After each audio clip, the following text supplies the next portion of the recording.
Okay, we're going to do a quick run-through of OneTrack to give you a very basic idea of its use. First thing we do is tap on the OneTrack icon to open the app. This brings us to the playlist view listing our iTunes playlists.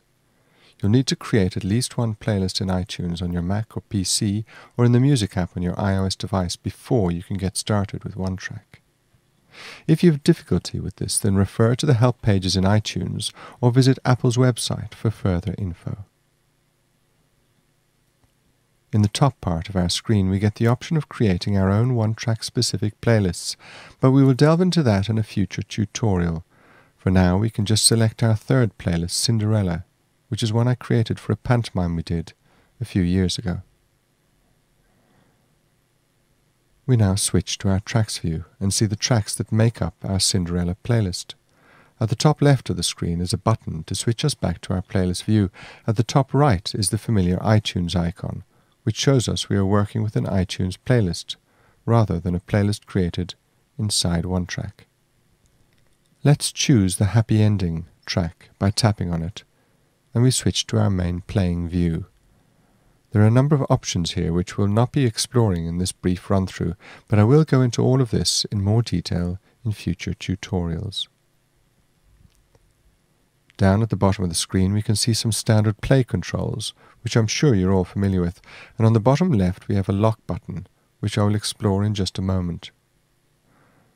For now I'll just tap on the play button to start the track playing. You will notice that OneTrack waited for me to hit play before starting to play. This behavior can be overridden. Just take a look at the autoplay tutorial for more details. As the track starts playing, you will note the large green timer starts counting down in the center of the screen.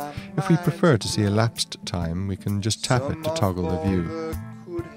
Alternatively, we can press and hold for a second or two and it will switch to a real-time display.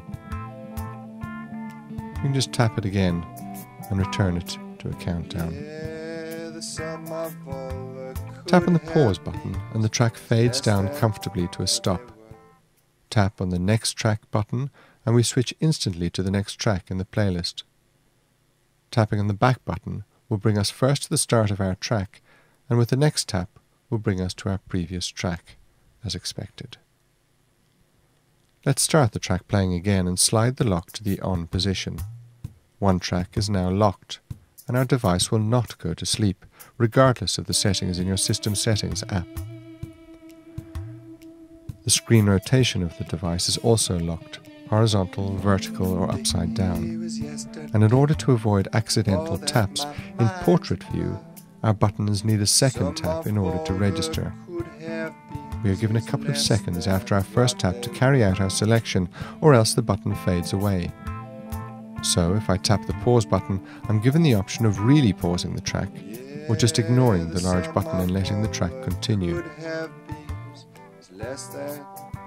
Similarly, I can tap on the Next Track button, then tap again to move to the next track.